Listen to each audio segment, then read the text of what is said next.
अब मैं आ गई हूँ डिनर की तैयारी करने। वैसे तो रात का खाना हमेशा रिद्धि ही बनाती है।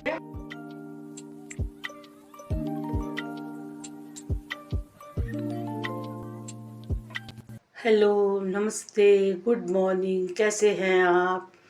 तो आज है दिन वीरवार। तो सुबह सुबह मैंने पूजा कर ली है और आप भी भगवान जी के दर्शन कर लीजिए। जय श्री राम, जय भोलेनाथ। और आज मैं बना रही हूँ अरबी की सब्जी। और ये मैंने अरबी बॉईल करके रख दी है छील के, और अब इनको मैं छोटे छोटे टुकड़ों में काट दूंगी। तो ये असल में हम लोग हमारे साइड और जगह भी बनाते होंगे पता नहीं, लेकिन हमारे साइड ऐसे बनाते हैं कि इसको बॉईल करके इसको जख्या और भंगुल के साथ। भंगुल वो बीज है जैसे भांग का होता है ना, लेकिन उसका बीज को भंगुल बोलते हैं। लेकिन उसमें नशा, अब कोई सोचे कि उसमें नशा नहीं, नशा नहीं होता उसमें। वो बहुत टेस्टी जो उसकी चटनी बनती है, और वो गांव में उगाते भी नहीं है उसको कोई, वो अपने आप ही जंगल में, एक तरह से जंगली वो होता है ना, तो अपने हमारे यहाँ तो अपने आप ही उग जाता है। तो उसके जो बीजों को जो होते हैं ना निकाल के और इस तरह से यूज़ करते हैं। तो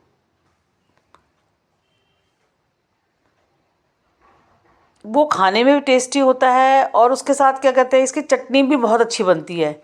और जैसे हम दाल बनाते हैं ना, उड़द की दाल वगैरह बनाते हैं, तो उड़द की दाल में भी ये उसके उसके पिट्ठी बनाते हैं ना जैसे उड़द की दाल की, तो उसमें भी डाल दो ना थोड़ा सा ये भंगुल के बीज, तो ये बहुत ही लाजवाब। कढ़ाई गरम हो गई है मेरी, और इसमें मैं डालूंगी सरसों का तेल। थोड़ा सा सरसों का तेल डालूंगी हिसाब से।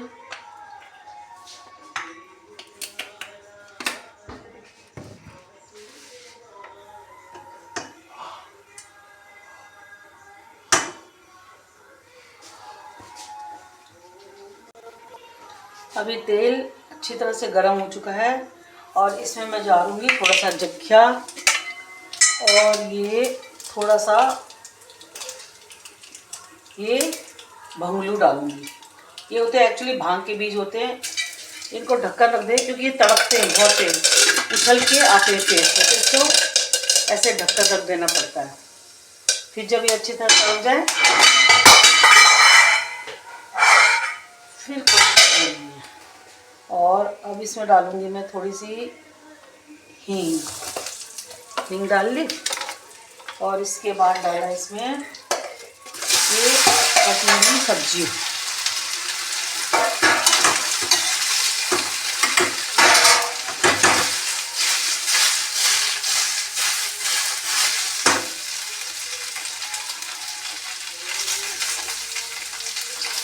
ये करेगी की सब्जी बिना कटे हुए रहेगी, ये कर दी।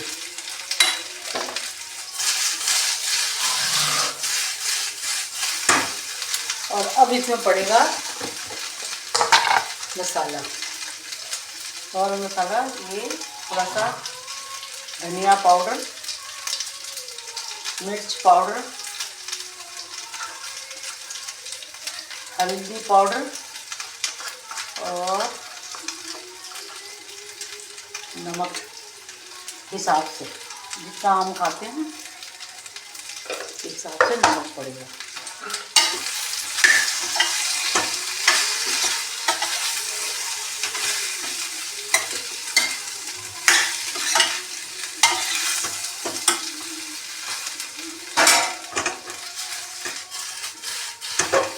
अब इसको बिल्कुल मध्यम, बिल्कुल लो आंच पे थोड़ी सी देर के लिए, बस ज़्यादा नहीं, थोड़ी सी देर के लिए रख देंगे, ताकि मसालों में थोड़ा सा, ऐसे तो मसाले कच्चे नहीं लगते ये, क्योंकि हम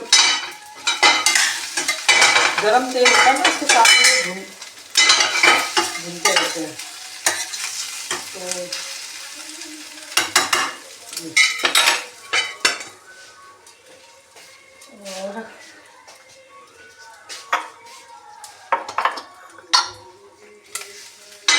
और अब मैं इसमें डाल दूंगी, ऐसे तो आजकल हरा धनिया आ रहा है तो हरा धनिया भी डाल सकते हैं, और लेकिन मैं आज इसमें कसूरी मेथी डाल रही हूँ।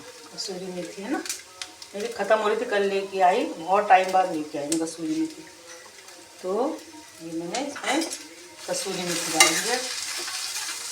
अब इसको आप रोटी के साथ, पराठे के साथ, पूरी के साथ, मतलब किसी चीज़ के भी साथ खा सकते हैं। लच्छा पराठा बना लो आप। और अब हो गए हैं शाम के 6:30 बज गए हैं। रितु भी आ गई है ऑफिस से, और उसके लिए मैं चाय चाय आज मैंने बना दिया, और दिन वही बनाती थी रोज। आज मैंने कहा चलो।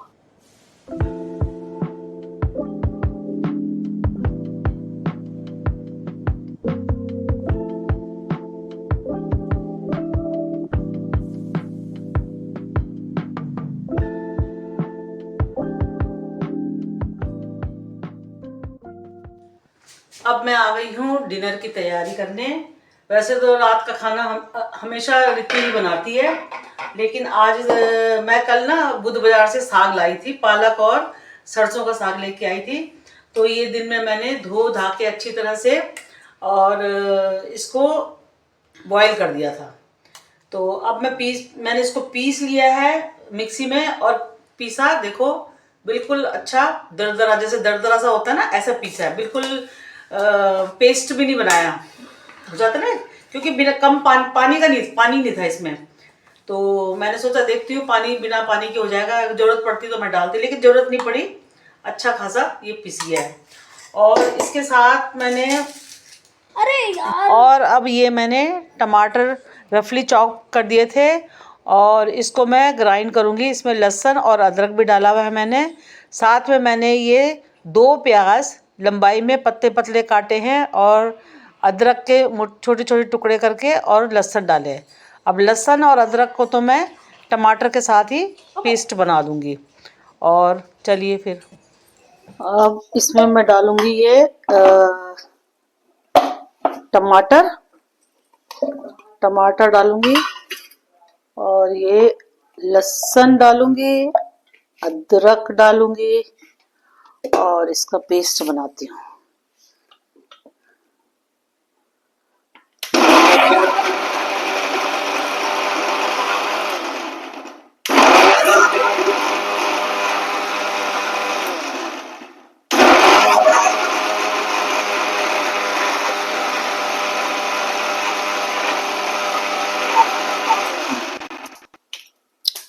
अब इसमें ये मेरी कढ़ाई गर्म हो गई है, इसमें मैं डालूंगी 1 से 1.5 चम्मच घी डालूंगी इसमें, ताकि इसमें प्याज व्याज भूनूंगी ना मैं। और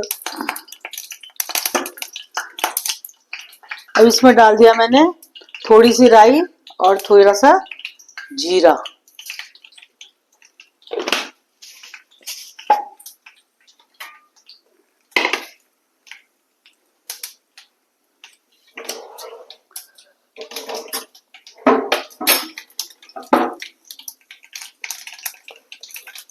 और थोड़ी ये हींग डाली है, और इसके बाद मैं इसमें डालूंगी ये प्याज।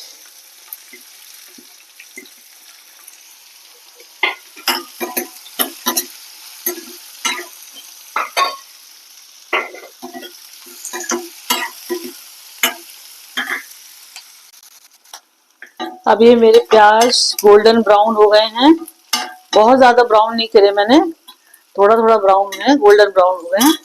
और अब इसमें मैं डालूंगी ये सूखे मसाले, थोड़ा धनिया, थोड़ा मिर्च, और हल्दी डालने की वैसे जरूरत तो नहीं है, हल्दी तो थोड़े से चलो डाल दी मैंने, वैसे जरूरत नहीं है, हरे साग में ना हल्दी की कोई जरूरत नहीं है। और ये हिसाब से देख के, जितना साग है उसके हिसाब से नमक डाल दिया। और हाँ, ये कश्मीरी लाल मिर्च भी मैंने थोड़ी सी डाल दी, आधी चम्मच, आधी चम्मच। इसके बाद ये मसाले को थोड़ा भूनेंगे। भूनने के बाद मैं इसमें डालूंगी ये लहसुन, अदरक और टमाटर का पेस्ट।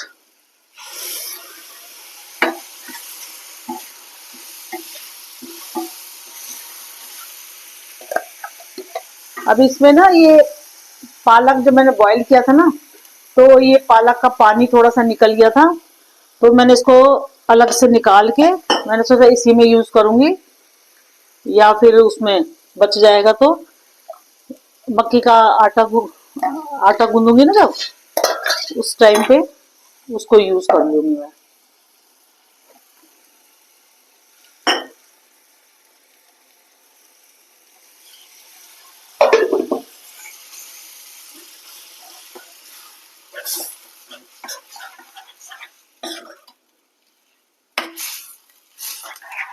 अब इसको थोड़ा अच्छी तरह से मसालों को और टमाटर को भुनने दूंगी मैं। मसाला अच्छी तरह भुन गया है और मसाले से ये देखो तेल भी थोड़ा थोड़ा दिखने लगा है। तो अब स्टेज पे आके मैं डालूंगी ये मक्की का आटा लिया है मैंने। तो ये मक्की का आटा मैंने ज्यादा नहीं डालूंगी, वैसे तो पालक के साथ मिक्स करके भी डाल सकते हैं मक्की का आटा, लेकिन मैं थोड़ा देखती हूँ पहले मसाले के साथ ही मिक्स कर लूँ ताकि थोड़ा पक जाए।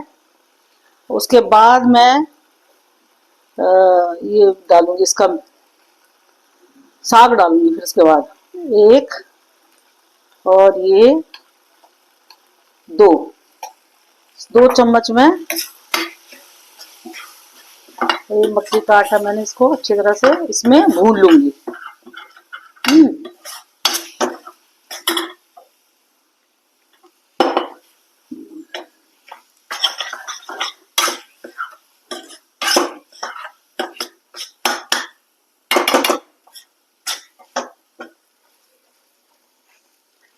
वैसे मैं ना सरसों का साग ना कम ही बनाती हूँ, मतलब सर्दियों में ज्यादा से एक या ज्यादा से ज्यादा दो बार बनाती हूँ, ठीक है। और 2 साल से मैंने ये सरसों का साग बिल्कुल नहीं बनाया है, बिल्कुल भी नहीं बनाया, ध्यान ही नहीं रहा किसी इस चीज का ना।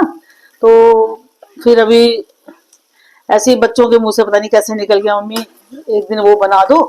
तो चलो मैंने कहा एक दिन क्या, मैंने कहा बुध बाजार है, कल बुध बाजार लगा था, मैंने कहा चलो मैं साग ले आती हूँ वहां से, है ना।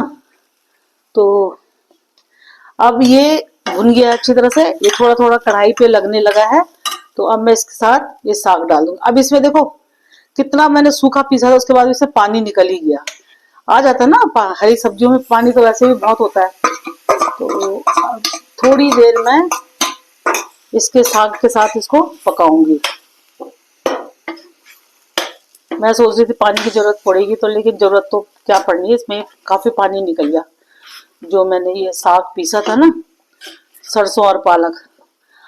अब लेकिन क्योंकि मैंने इसमें ये डाला हुआ है, मक्की का आटा डाला है, देखो थिकनेस आ गई अपने आप ही, मतलब जो पानी था वो उसमें मक्की का आटा जो कर लेते ना, रूखा होता है बिल्कुल, सूजी की तरह जैसे सोख लेता है ये ना पानी को, तो तुरंत से देखो थिकनेस आ गई साग में।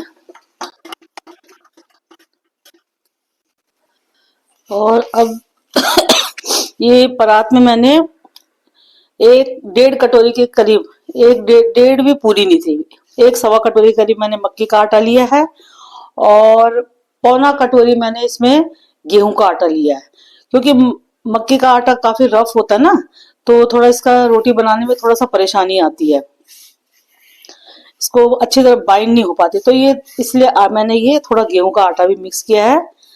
अब इसको मैं ये जो पालक का पानी था ना बचा हुआ, तो इसी से गूंद लूंगी मैं, पालक के पानी से ही मैं आटा गूंद लूंगी।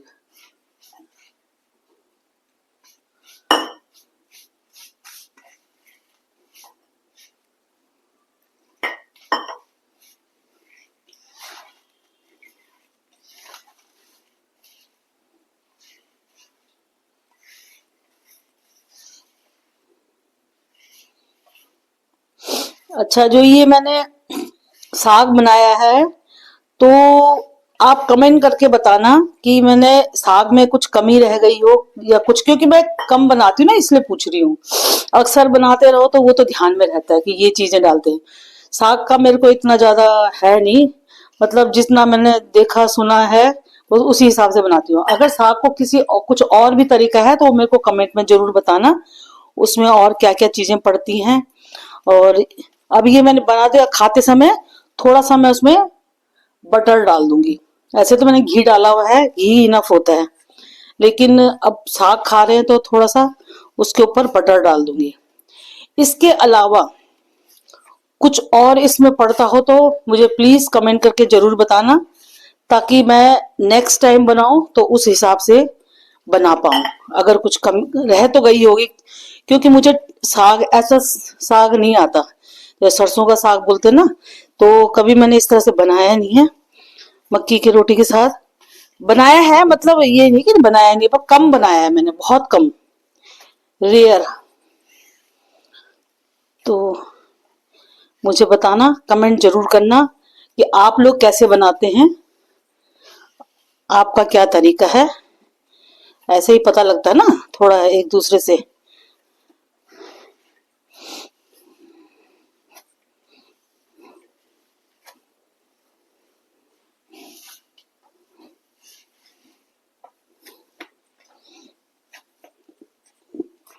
अब ये मैंने वैसे इसको कहते सुना तो है शायद मैंने कि ज्यादा ऐसे भिगो के रखते नहीं है, बनाने के थोड़ी देर बाद ही, क्योंकि ये ना इसका आटा बिल्कुल एकदम सब वो होने ढलने लगता है, तो रोटी बनाने में परेशानी होती है। लेकिन क्योंकि गेहूं का आटा डाला हुआ है तो थोड़ा मैं सोच रही हूँ 5-7 मिनट इसको भिगो के रख दूं।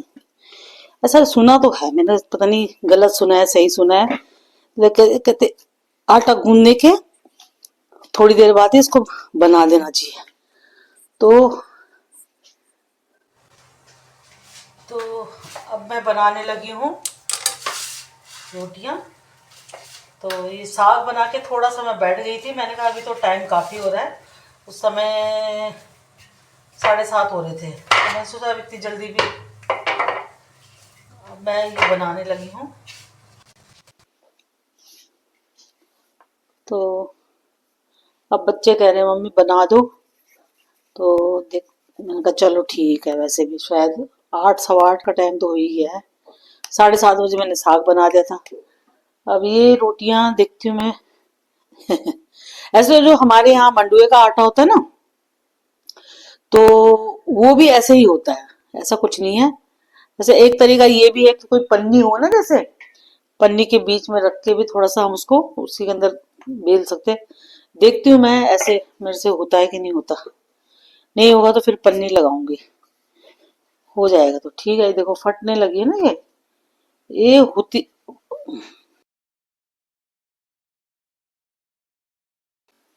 मंडुए की जो रोटी होती है ना वो भी इसी तरह से होती है। तो मैं तो बनाती हूँ, हमारे गांव में मंडुए की रोटी बहुत सर्दियों के लिए तो बहुत ही अच्छी होती है। पन्नी के अंदर पन्नी लगाती हूँ ना, पन्नी के अंदर। अब मैंने सोचा इसको देखती हूँ मैं, ऐसे बन जाएगी तो बन जाएगी तो बढ़िया है, नहीं नहीं बनेगी तो फिर ये देखो टूटने लगी है ना ये। तो ये तो मेरे से बेली नहीं जा रही इससे, है ना। तो मैंने पन्नी ले ली है, ये पन्नी ले ली है, और पन्नी देखती हूँ इससे बनती बन जाएगी। एक तो मैंने बना दी है, हालांकि टूट रही है वो भी, या तो इसमें गेहूं का आटा मेरे को और डालना चाहिए था। अब पन्नी भी मेरे को ये टाइम पे नहीं मिली। ये क्या कहते हैं थैली वाला जो होता है ना, थैली होती है ना जो सामान, इसी में ही मैं इसको साफ सुफ करके और इसी में बना रही हूँ मैं। देखते फिर भी टूट रही है वैसे किनारे किनारे से। चलो जी कोई ना।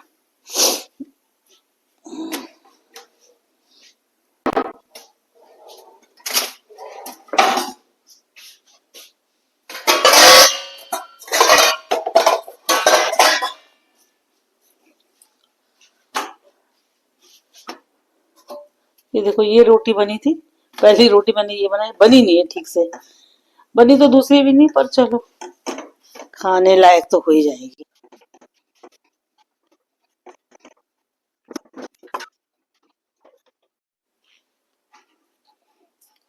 ये घी लगा के, और ये देखो जी मेरी मक्की की रोटी और ये सरसों का साग।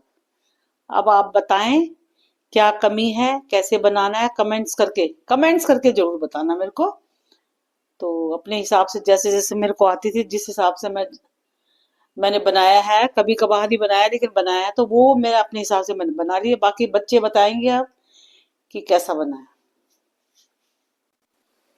अब खा के बता। मतलब रोटी तो चलो वैसी बनी है ना, वो तो टूटेगी रोटी, मैंने ठीक से नहीं बन रही, लेकिन साग बता, साग कैसा बना हुआ है, साग का नमक वगैरह, साग का टेस्ट ठीक है, बढ़िया। पास। अभी असली पास तो ये जो मेरा वीडियो देखेंगे ना लोग सब्सक्राइबर, वो बताएंगे कि कैसा है, जो तरीका मैंने उनको बताया क्या वैसा ही तरीका है या कुछ उसमें और भी ऐड करना है या कुछ मैंने क्या किया है, तभी पता लगेगा। थोड़ा सी मक्की की रोटी और मंडवे की रोटी जो होती है ना, तो ये करारी बने तो ज्यादा स्वादिष्ट लगती है, पतली पतली हो, कुरकुरी सी हो। तो ये है मेरे हिस्से की जो मैंने प्लेट लगाई है, बच्चों ने खा लिया है, बच्चों को साग तो पसंद आया है। अब पसंद आया है मतलब जैसे या जो भी है, और बस आप मेरे को कमेंट करके बताना कि मैंने कैसे बनाया था, और जो तरीका मेरा साग बनाने का था क्या वही तरीका होता है या कुछ उसमें और भी ऐड करना होता है। क्योंकि ऐसा है ना कि अब हाँ, ये मोस्टली वैसे देखा जाए तो मेन जो है पंजाब और हरियाणा साइड के लोग बनाते हैं, तो उनके जैसा तो हम देख के बना सकते हैं, पूछ के बना सकते हैं, लेकिन टेस्ट जो उस उनके बनाने में आता है लाजवाब, वो तो मुश्किल ही है।